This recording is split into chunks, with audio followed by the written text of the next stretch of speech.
Happy New Year, guys. Happy New Year's. I hope you have started well 2026.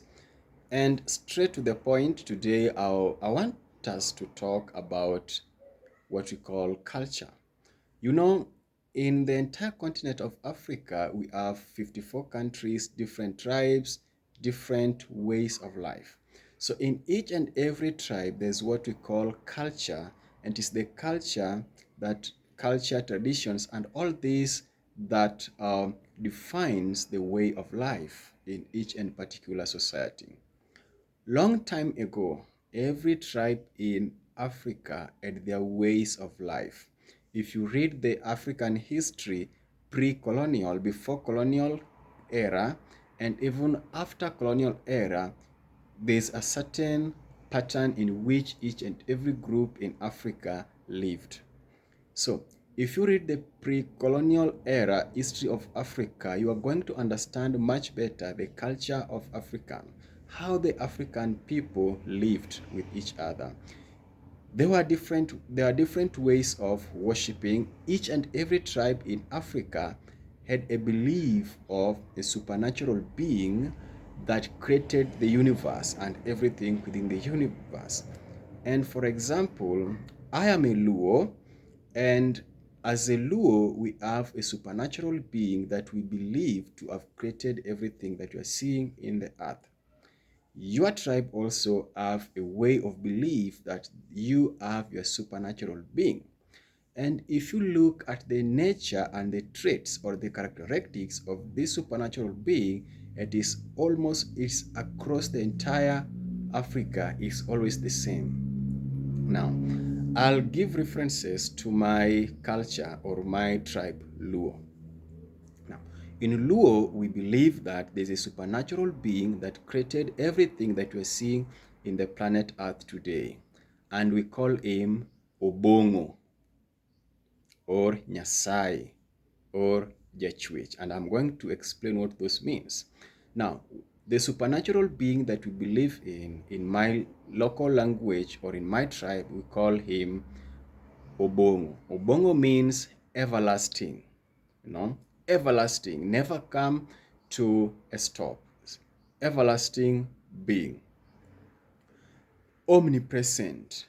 That we believe that Obongo, the supernatural being in my tribe, is unique. His uniqueness makes him omnipresent. He is everywhere, on the sky, on the land, on the sea, on the water bodies, in the forest, everywhere he is present.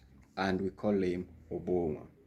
Then we have, sometimes we refer to him as Jechwich.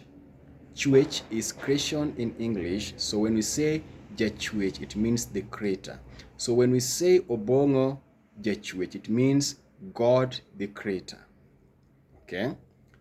You in your tribe also, you have the way you describe. So there's what we call, then to our supernatural being, we say Obongo Nyakalaga. It means God the everlasting, God the omnipresent. And sometimes we have like a Nyasai, which still means God. Okay.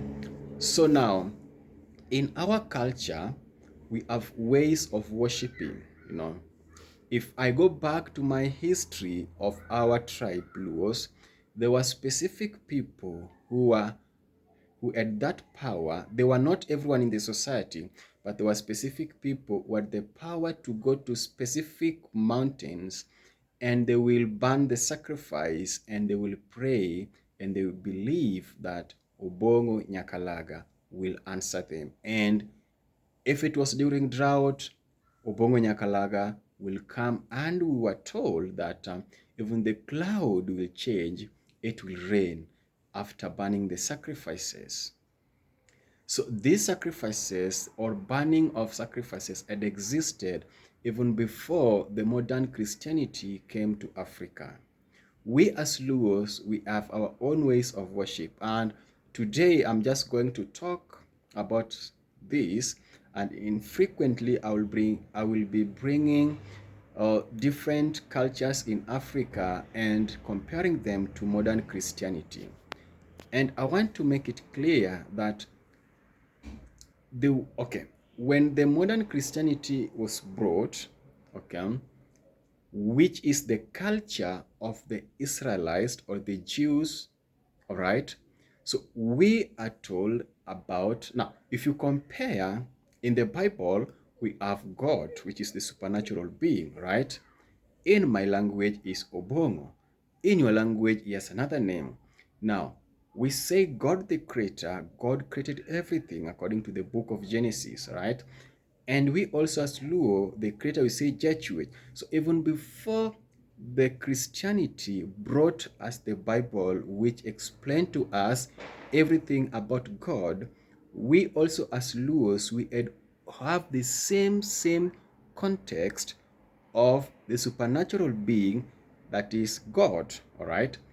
So now the question normally comes in that why are we African leave behind the way we used to worship and the way we used to do things in our culture and understanding, and then see it as evil? When the missionaries came, they found how people used to pray, and they were like, no, this is evil. You guys are worshiping your ancestors and everything.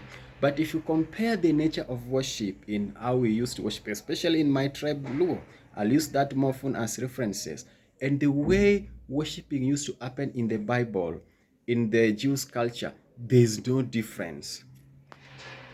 And I will try to bring this more often so that we can understand our cultures and where we come from.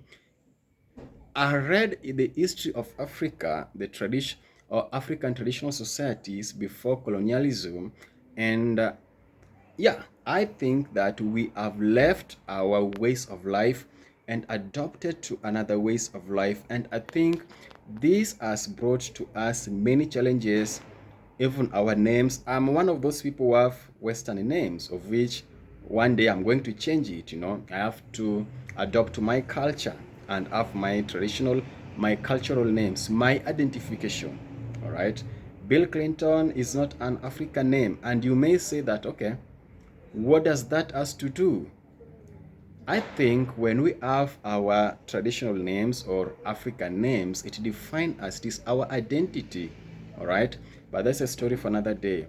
So, yeah, the main aim of this video is to just give a clue on the pathway, or what I'll say, why are we leaving our culture and looking at it as at a negative perspective, and adoring other cultures, and honoring it than our own culture that brought us where we are.